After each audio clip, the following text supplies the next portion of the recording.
Hello guys, welcome back to my channel. আমি ইন্দ্রাণী, আর ইন্দ্রাণীজ কিচেনে আজকে আমি শেয়ার করছি মটর মশলা, যেটা কিন্তু মটরশুঁটি দিয়ে বানাবো। ভীষণই সহজ একটা রেসিপি, আর ঘরের সাধারণ জিনিসপত্র দিয়ে কিন্তু যে কেউ বানিয়ে নিতে পারেন। তো মটর মশলা বানানোর জন্য লাগবে সেদ্ধ আলু। আমি কিন্তু আগে থেকে সেদ্ধ করে রেখে দিয়েছি আলুটা। আর লাগছে মটর তো বা মটরশুঁটি তো লাগছেই। এবার এখানে একটা মশলা আমি রেডি করে নেব, ভাজা মশলা, যেটার জন্য আমি কিন্তু নিয়ে নিচ্ছি 3 থেকে 4টে তেজপাতা, নিয়ে নিচ্ছি বেশ কিছুটা জিরা। আর কোয়ান্টিটিটা আমি এখানে একটু বেশি করে বানিয়ে রাখবো। এই জিনিসটা কিন্তু আমি ঘরে স্টোর করে রাখবো, আর তার জন্য বেশি করে নিচ্ছি। আপনারা চাইলে কিন্তু কম করেও নিতে পারেন। নিয়ে নিয়েছি ধনিয়া, গোটা ধনিয়া আর গোটা জিরে, আর তার সাথে নিয়েছি তেজপাতা। আর এখানে আরও একটু দুটো জিনিস আমি অ্যাড করব, যেমন এখানে নিচ্ছি লংটা আমি নিচ্ছি প্রায় 1/2 টেবিল স্পুন মতো। এখানে আপনারা চাইলে কিন্তু গোটা গরম মশলার একটা প্যাকেট বা 2টো প্যাকেটও নিয়ে নিতে পারেন। এখানে আমি তার সাথে দারচিনি নিয়ে নিচ্ছি 2 টুকরো মতো। এই জিনিসটা কিন্তু একটু বেশি করে বানাবো, কোয়ান্টিটিটা বানিয়ে আমি কিন্তু ঘরে স্টোর করব। তো আপনারা চাইলে বেশি করে বানিয়ে কিন্তু ঘরে স্টোর করে রাখতে পারেন। আর সেটা কিন্তু অনেক সময় নানান রকমের রেসিপিতে আমরা দিলে কিন্তু সেটার টেস্ট কিন্তু ভালো হয়। হালকা একটু রোস্ট করে নেব, খুব বেশি ভাজবো না, তাতে করে পুড়ে যাবে। এবার আমি মিক্সিং বোলের মধ্যে করে এটাকে পেস্ট করে একটা পাউডার বানিয়ে নেব। আপনারা চাইলে কিন্তু শিলনোড়াতেও করে নিতে পারেন। আর এদিকে আমি একটা কড়াইয়ের মধ্যে সর্ষের তেল 1 টেবিল স্পুন মতো দিয়ে গরম করে নিয়েছি। আর তার মধ্যে দিয়ে দিচ্ছি গোটা সাদা জিরে 1/2 টেবিল স্পুন মতো দিয়েছি। দিয়ে দিচ্ছি কালো জিরো 1/4 টেবিল স্পুন মতো। তেলের মধ্যে জিরে ফোড়ন দেওয়ার পরে একটুখানি ফ্রাই করে নিতে হবে, তাতে করে খুব সুন্দর একটা স্মেল আসবে। আর এদিকে দেখুন, আমি একটা কাঁচা পেঁয়াজকে খুব ভালো করে একটুখানি কুচিয়ে নিয়েছি। একটা বড় সাইজের পেঁয়াজ যেখানে ব্যবহার করব, ছোট ছোট করে কুচিয়ে নিতে হবে। একই রকমভাবে আমি একটা মিডিয়াম সাইজের টমেটোকে ছোট ছোট করে কুচিয়ে নেব।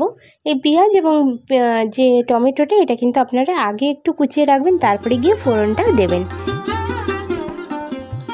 ফোড়নের মধ্যে এবার আমি একটা তেজপাতা দিয়ে দিচ্ছি, আর দিয়ে দিচ্ছি একটা শুকনো লঙ্কাকে ভেঙে দানা ছাড়িয়ে কিন্তু দিয়ে দিচ্ছি। শুকনো লঙ্কা এবং তেজপাতাটা ফোড়ন দিলে কিন্তু খুব সুন্দর একটা ফ্লেভার আসবে, যেটা কিন্তু রেসিপিটার টেস্টকে অনেক গুণ বাড়িয়ে দেবে। তো এবার হালকা একটু যে ফোড়নটা সেটা ফ্রাই করে নেওয়ার পরে এর মধ্যে আমি কুচানো পেঁয়াজটাকে অ্যাড করে দিচ্ছি। আর পেঁয়াজটাকে হালকা একটু লাল লাল করে ভেজে নেব।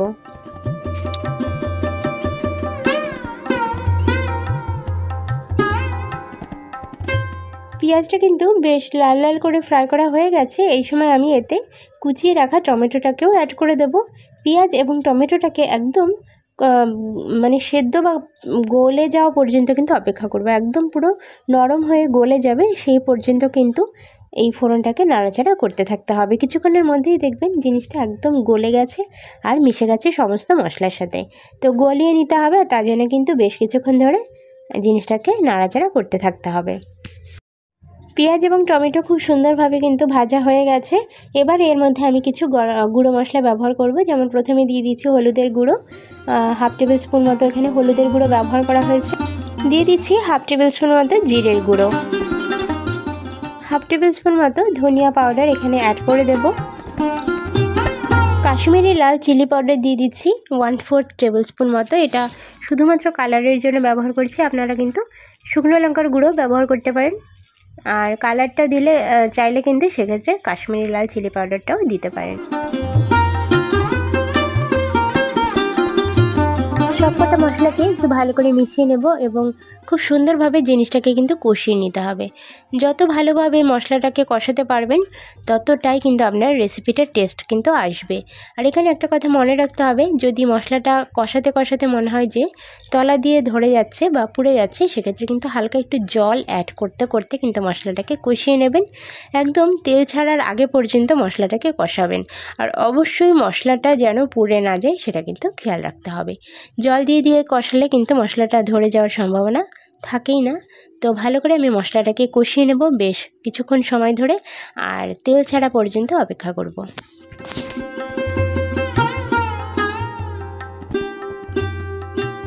মশলা থেকে খুব সুন্দর করে তেল ছেড়ে দিয়েছে। তো এই সময় আমি এতে যে মটরগুলো আমি রেখেছিলাম বা মটরশুঁটিগুলো আমি বেছে রেখেছিলাম, সেই মটরশুঁটিগুলোকে অ্যাড করে দেব। আর মটরশুঁটি দিয়ে কিন্তু মশলাটাকে খুব ভালো করে কষিয়ে নেব। এক্ষেত্রে আমি হালকা একটু জলের ছিটা দিতে দিতে মটর দানাটাকে কষিয়ে নেব, তাতে করে মশলাটা পুড়ে যাবে না এবং আপনার রেসিপিটার টেস্ট কিন্তু অসাধারণ আসবে। তো প্রয়োজনে হালকা একটু জলের ছিটা দিতে দিতে কিন্তু মশলাটাকে কষাতে হবে। তো মটরশুঁটিটা যেহেতু আমরা একদমই কাঁচা অবস্থায় দিয়েছিলাম, সে কারণে কিন্তু আমি চাপা দিয়ে কিছু সময় কুক করব বা কষিয়ে নেব মশলার সাথে। তাতে করে মটরশুঁটিটা কিন্তু একটু নরম হয়ে যাবে আর টেস্টটাও কিন্তু খুব ভালো আসবে। এবার এ পর্যায়ে আমি 5 মিনিট পরে চাপা খুলে এতে আলুটাকে মিশিয়ে দেবো। সেদ্ধ আলু এখানে ব্যবহার করা হচ্ছে। আগে থেকে বয়েলড পটেটো আমি রেখে দিয়েছিলাম, সেই বয়েলড করা পটেটোটা বা বয়েলড যে আলুটা সেটা কিন্তু এখানে আমি একটু ছোটো ছোটো করে কেটে দিচ্ছি। আপনারা চাইলে কিন্তু হাত দিয়ে ভেঙেও দিতে পারেন। আর এই রেসিপিটা আপনারা যে যেমনভাবেই করে থাকেন বা যদি নাও করে থাকেন, আমার মতো করে একবার যদি ট্রাই করেন, আশা করি আপনাদেরও ভীষণ ভালো লাগবে। বাচ্চা ছোট থেকে বড়রা সকলেই কিন্তু খেতে ভীষণ পছন্দ করে। তো একবার সকলের কাছে রিকোয়েস্ট যে একবার হলেও অন্তত এইভাবে একটু বানিয়ে খেয়ে দেখুন, আশা করি আপনাদেরও ভীষণ ভালো লাগবে। তো দেখুন আমি খুব ভালো করে আলু এবং মটরশুঁটি দিয়ে মশলাটাকে ভালো করে আরও একবার কষিয়ে নেব। এখানে মেইন রান্নার মধ্যে কষানো যা একটু সময় সাপেক্ষ, তাছাড়া কিন্তু আর বিশেষ কোনো কিছু নেই রান্নাটার মধ্যে। কারণ মশলা খুবই একটি সিম্পল একটি রেসিপি, যেটা কিন্তু বানিয়ে যদি সঠিক পদ্ধতিতে বানানো যায় বা কষানোটার সঠিক পদ্ধতি ঠিকঠাক করে হয়, খেতে কিন্তু দুর্দান্ত টেস্টি হয়। রুটি পরোটা সাথে যেমন খেতে পারবেন, সাথে লুচির সাথেও খেতে পারবেন। এছাড়া আপনারা কিন্তু ভাতের সাথেও আজকের এই রেসিপিটা খেতে পারবেন। তো আমি ভালো করে কষিয়ে নিয়েছি আর বেশ কিছুক্ষণ ধরে কষানোর পরে আমি কিন্তু এখানে জল অ্যাড করে দিচ্ছি। আর এটা একটু গামাখা গামাখা করেই আমি করতে চাইছি, আর এটা কিন্তু একটু গামাখা গামাখা হলেই একটু বেশি ভালো লাগে। তো আমি সামান্য একটু জল অ্যাড করছি, প্রায় 2 কাপ মতো জল এখানে অ্যাড করা হয়েছে। এবার আমি ঢাকনা চাপা দিয়ে রেখে দিচ্ছি প্রায় 5 মিনিটের জন্য। 5 মিনিট পর আপনাদের সাথে দেখা হচ্ছে। তো 5 মিনিট পরে আমি ঢাকনা খুলে আপনাদেরকে দেখাচ্ছি। দেখুন কত সুন্দর জিনিসটা রেডি হয়েছে। আর এই সময় আমি সামান্য একটু নুন কিন্তু অ্যাড করে দেব। আমি কিন্তু এতক্ষণ নুন অ্যাড করিনি। নুনের কনসিস্টেন্সিটা একদম যাতে ঠিক থাকে বা নুনটা যাতে সঠিক পরিমাণে দেওয়া যায়, সে কারণে কিন্তু শেষে এসে দিচ্ছি। আর সাথে একটুখানি চিনি কিন্তু অ্যাড করে দিচ্ছি। ব্যালেন্সের মানে টেস্টের ব্যালেন্সটা খুব ভালো আসবে। আর এই সময় আমি এসে গুঁড়ো ভাজা মশলাটা মানে বানিয়ে রেখেছিলাম, প্রথমে আপনাদেরকে দেখিয়ে দিয়েছিলাম, সে ভাজা মশলাটা এখানে দিয়ে দেব। আর এটা কিন্তু খুবই কম পরিমাণে দিতে হবে। আপনারা যে যতটা বানাচ্ছেন সে তার উপর বেস করে কিন্তু এই ভাজা মশলাটা দেবেন। কারণ খুব বেশি ভাজা মশলা যদি দিয়ে ফেলেন তাহলে কিন্তু জিনিসটা ভালো লাগবে না, মানে বেশি মশলা হয়ে গেছে এরম মনে হবে। তো সেই কারণে বুঝে কিন্তু দিতে হবে। আমি এখানে 1/4 টেবিল স্পুন মতো ভাজা মশলা দিচ্ছি। আপনারা আপনাদের প্রয়োজন অনুযায়ী বুঝে কিন্তু দেবেন। তো রান্নাটা কিন্তু অলমোস্ট রেডি হয়ে গেছে, খুব বেশি কিছু আর করার নেই। দেখুন কত সুন্দর তৈরি হয়েছে, খেতে এবং দেখতে দুটোই কিন্তু অসাধারণ হয়েছিল। খুব সুন্দর একটা ফ্লেভার কিন্তু পাওয়া যায়। তো গরম গরম আমি পরিবেশন করে দেখাচ্ছি। আর ভালো লাগলে একটা লাইক করার অনুরোধ রইল। এরম ভিডিও পাওয়ার জন্য অবশ্যই চ্যানেলের পাশে থাকবেন।